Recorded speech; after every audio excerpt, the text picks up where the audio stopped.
Welcome to Marrow Masters, sponsored by the National Bone Marrow Transplant Link, Insight Corporation, and the Leukemia and Lymphoma Society. The National Bone Marrow Transplant Link, established in 1992, strives to help patients, caregivers, and families cope with the psychosocial challenges of bone marrow and stem cell transplant, from diagnosis through survivorship. Here's the Executive Director of the National Bone Marrow Transplant Link, Peggy Burkhardt. Welcome, everyone. This series focuses on all things caregiving. We will hear from the experts and the experienced, and trust me, their know-how will offer caregivers and families at every stage of the journey best practices, tips, and most importantly, an abundance of hope. Caregivers will feel their support and compassion. Today we have Barb Hara of Michigan. Barb's older sister, Jackie, at age 67, was diagnosed with Ph-positive B-cell ALL. Barb jumped in to care for her sister. In fact, Jackie just celebrated her 1-year post-transplant birthday this past weekend. Wow, that's exciting. How wonderful to have Barb here today to reflect on Jackie's journey and share her incredible journey as her caregiver. So grab a few minutes for you today, caregivers, and listen in. You'll be so glad you did. Thanks for being with us today, Barb. Thank you, Peggy. Let's get started with Jackie's diagnosis and story. Okay, as you said, Jackie's 67 years old, and she was diagnosed June 8th of 2019, a day we'll always remember. My sister is single. She has 2 grown sons who work full-time. One lives in the area, and the other's approximately an hour and a half away. She also has 3 grandchildren, one in California, and the other 2 are approximately an hour and a half away. All the grandchildren are in college now, and I live approximately a half hour away from Jackie, and so we often did things together, and she would attend family dinners and celebrations with my family. Also, we have 5 siblings in my family. I'm the middle child, and I am almost 4 years younger than Jackie, and I had retired in 2016 to take care of our mother while she was ill. Jackie was still working full-time, and I have 2 brothers, one who's older and one's younger. They live out of state, and our younger sister also lives out of state. And I've also been Jackie's emergency contact for a number of years. We did see that Jackie was diagnosed fairly quickly. Her yearly physical, which was in May of 2019, included blood work from her doctor, and she was slightly concerned, but they thought it could be cold, flu. She wanted her blood work redone. Early June, the numbers were very high. I'm pretty sure it was the white blood count. And the doctor had the next day the blood work repeated. The numbers increased again. And the doctor called her and told her to go directly to the hospital. She called me and I drove her to the hospital, which started our journey. And Jackie was diagnosed with Ph-positive C-cell ALL and began her treatment immediately. Fortunately, she was able to receive her stem cell transplant, on Friday, September 27th, 2019. So she only had 3 rounds of chemo prior to the donor because the donor was found so quickly. Unfortunately, all 4 of us siblings were tested and none of us were a match. Jackie was in and out of the hospital quite frequently, and the nursing staff and the doctors knew me very well. Unfortunately, Jackie did have a few issues after her stem cell transplant and was in the hospital often through February of 2020. Each time a nurse would see me, they would say, "Is she back again?" We loved the staff, which included nurses, aides, housekeeping, even the meal delivery personnel, the doctors, PAs, everyone knew us. They would see me and they would know Jackie was back. I think now Jackie, though, has rounded the corner and has celebrated her 1st-year birthday on Sunday, September 27th. Her counts are mostly normal now, and we still go to doctor visits. And I don't take a notebook, which you'll hear about later. She did have a few months of online visits, but now we're glad because she's back with her in-person visits. Very good. Okay, so now we're going to get to the part about being a caregiver to a sibling. Tell us about that, Barb. I became the contact and information person for our family and friends. I arrived at the hospital each morning before the doctors. I was usually there around 7 o'clock and most often stayed until after she ate dinner. I had my notepad with me that listed all the doctor info for the day, along with whatever chemo or medication she received, and most importantly, all her vitals, which included her weight. Each day I listed anything else I felt may have been important, also concerns of Jackie's. My notepad was a lifesaver for me, and I referred to it often. I checked it today, and the last entry was day plus 127, which was 127 days after her transplant. I recorded info from both hospital and doctor visits, and as I reviewed my notebook for this discussion, I saw info from Jackie's granddaughter and my younger sister, and even an entry from Jackie. So one day a doctor arrived after I left, so Jackie knew it was important to record information, which she did. So I'm really glad that I had that tool. That's great. Yes, I often researched medications and chemo drugs so I would know if any reactions seemed normal. Jackie didn't want to read about the drugs or didn't want to know any of the side effects. So my younger sister and I read all we could. And so we were kind of paying attention to, did this seem normal? Some of the challenges I had was becoming a nurse. I had, many years ago, gone to school to become a nurse. I dropped out after my first semester because I could not give an injection. Just putting a needle in someone was not my thing. Jackie and my mom are nurses, so it was just something I thought I would be doing. But I did learn how to flush Jackie's PICC line and also her trifusion catheter. I learned how to begin IVs that she needed at home. And since Jackie was a nurse, she was a wonderful help. And eventually she took care of her trifusion catheter flushing herself. The PICC line, unfortunately, while she had that in early before transplant, was too difficult for her because it was in her right arm and she needed 2 hands to flush it. So the nurses taught me everything I needed to know while I was in the hospital. I also learned more than I realized on chemo drugs, medication, their uses, and leukemia. I still don't like injections and would turn my head every time they gave her an injection, unless it was going through the IV. And I can tell you, I do not like injections, but I did get a flu shot last year and this year. Everyone in the family was so proud of me because somebody put a needle in my arm. Good girl. Yes. We're very fortunate that Jackie didn't have very many issues at all with her chemo. She tolerated it very well. She did not have also any moments of wanting to be done with treatment, at least none that she expressed. Her main goal always was to get better. She did have some minor GVHD and unfortunately tested positive for CMV.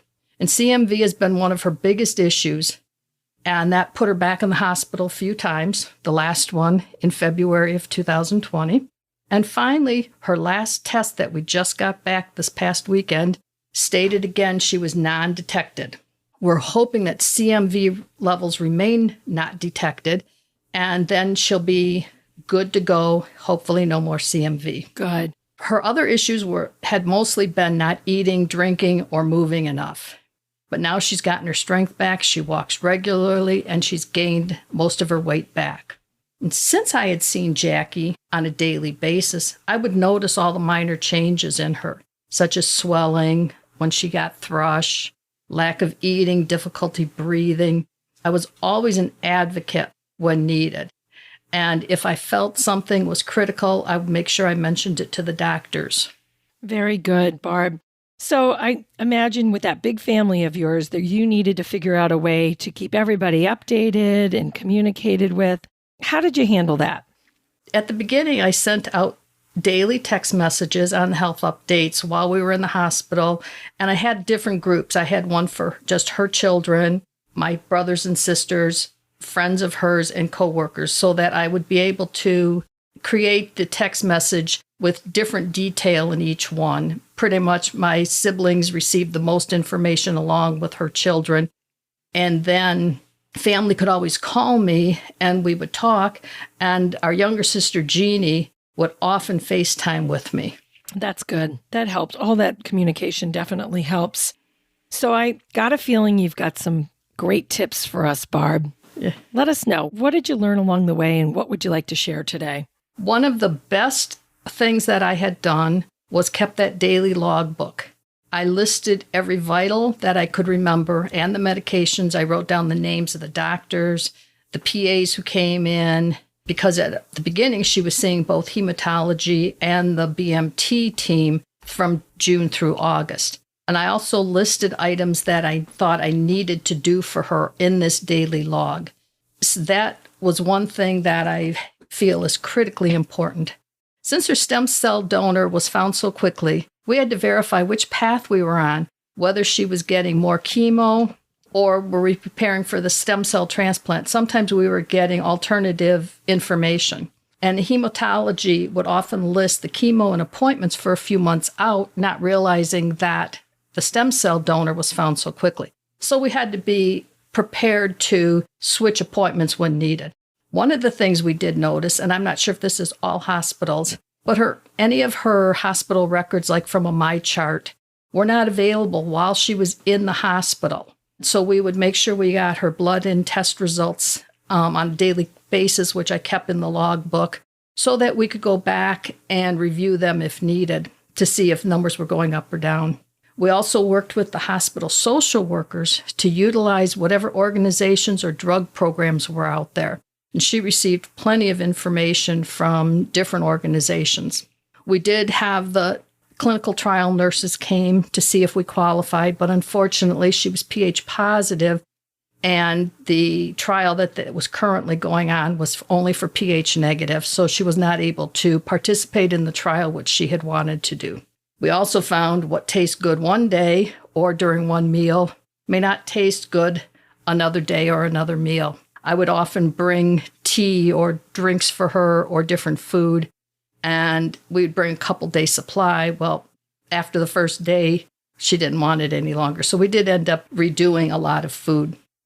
During her long hospital stays, we also made sure we brought her pillow and different snacks for her. We had to realize that it was important to be very flexible. Things were always changing. I have a great husband. He increased the babysitting for our school-age grandchildren who live near here. And both he and I sometimes would change different appointments to accommodate Jackie's schedule. As a caregiver, I attended her pre-transplant meetings to understand the process. We also had a post-transplant meeting a few days before the discharge. Very similar information, but the post was a little bit more detailed, and they really stressed items like what types of foods and drinks you can and cannot eat, having house plants in the house, when you can have animals, when you can drive, etc. And that was real important, and we did review those packets quite frequently, which I still have. After discharge, we did go to the clinic twice a week, so very frequent doctor appointments, and they were quite long, but they were important to go, and that's when I also kept track of all the information.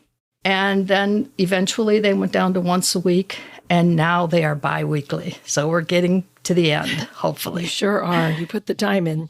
Okay, so Barb, Jackie was a patient during COVID-19, right in the middle of it all. I'm sure it was challenging. Was there anything about being a caregiver during a pandemic that you might want to mention? Our family was very, very cautious from the very beginning of COVID-19 and even before. Since COVID, we have not really gone to many places other than grocery stores, and we always were able to go during the senior hours. A few of Jack's doctor visits were online, but now we're back to in-person visits. So mask and temperature checks are part of our normal routine for any doctor visit. For Jackie and me, many things have not been very different from what we were doing. She always wore a mask, and if I took her out, it was always during less busy times of the day. We did recently venture out for a few drives and only ate at outdoor restaurants. And just to let you know how concerned everyone was, when her granddaughter visited from California during the summer of 2019, she even wore a mask when she came to visit Jackie because she had a scratchiness in her throat. So she was concerned even back then. So we've always been very cautious with paying attention to Jackie and anything that we could give her as a illness. That's so wonderful to hear. And I know that, you know, our patients and caregivers, you guys are already pros at this. You've been doing this for a long time, and we could all certainly learn from you. What about your self-care, Barb? It sounds like you were very busy. Any advice for our caregivers on self-care? One of the things I didn't do enough of in the very beginning was taking care of myself. I did have some babysitting commitments with my son who lives out of state that I couldn't change. So when I did have to leave and go out of town, our younger sister would come in and help cover. My older brother and his wife also came a few times.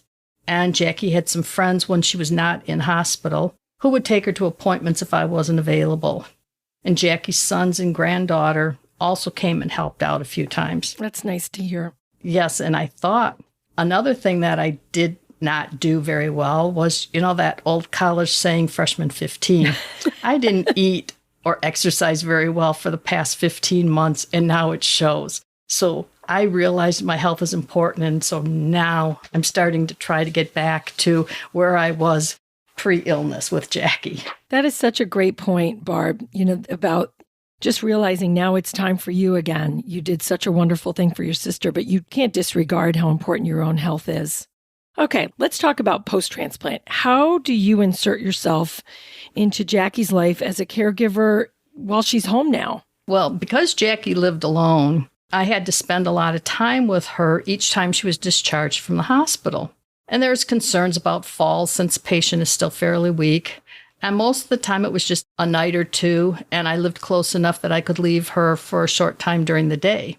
But after her stem cell transplant, someone's supposed to stay with her 24/7 for the first 2 weeks. For the first week, a friend or her son would come over a few hours every day so I could go home or do grocery shopping.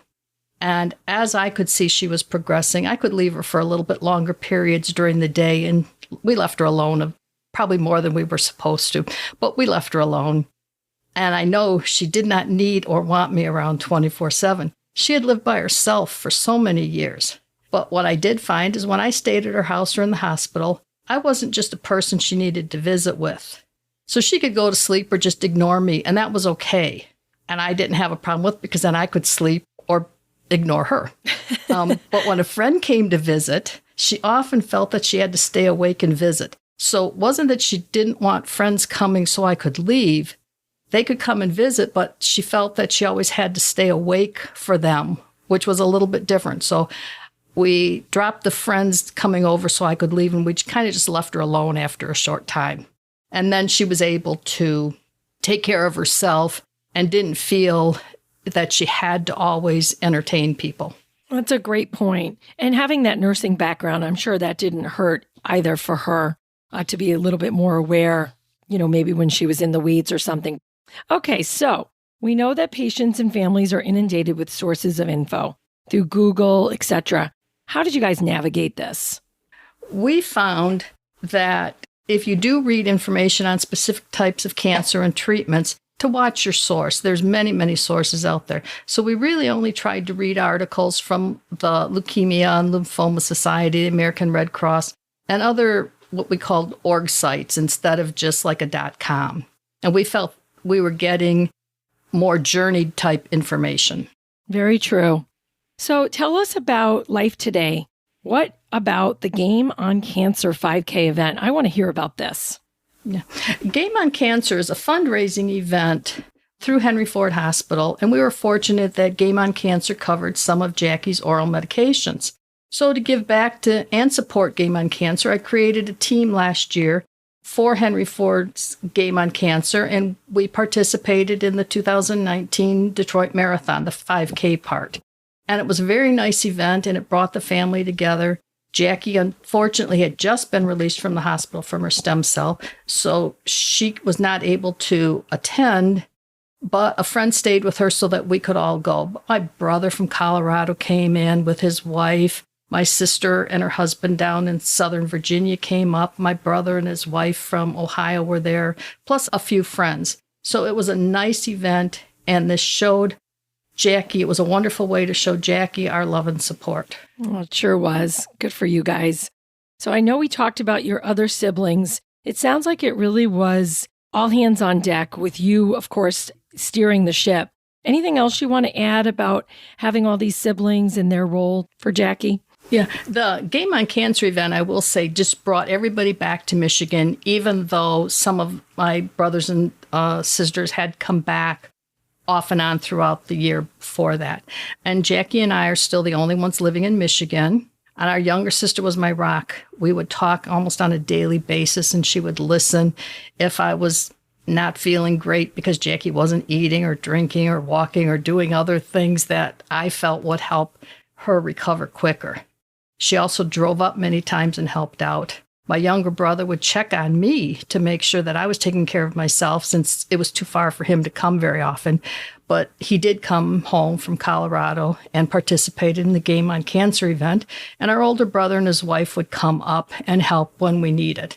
We're a very close family, and it showed how close we all were during this experience. It sure sounds like it. It's so nice that you guys all had each other, and you kind of remind us that you don't have to all live in the same state to show your support. Just even getting a text from someone, letting them know you're thinking of them, goes a long ways. And that's nice that you had your siblings to look out for you as you were looking out for Jackie. Thank you. This has been terrific, Barb. Thank you so much for sharing so many great tips and all your thoughts on being your sister's caregiver. I think we can probably wrap it up unless there's anything else you want to add at this time. No, I would just like to thank the National Bone Marrow Transplant Link for giving me this opportunity to speak with you today. Well, we appreciate your time and your expertise as a caregiver, and we wish Jackie and everyone in your family all the best. Thank you. This has been the Marrow Masters Podcast. Feel free to share this episode via text, email, or social media. To hear more, subscribe for free to Marrow Masters in your favorite podcast app. To learn more about the resources available to both patients and caregivers, check out the National Bone Marrow Transplant link at nbmtlink.org. That's nbmtlink.org, or just follow the link in our show notes.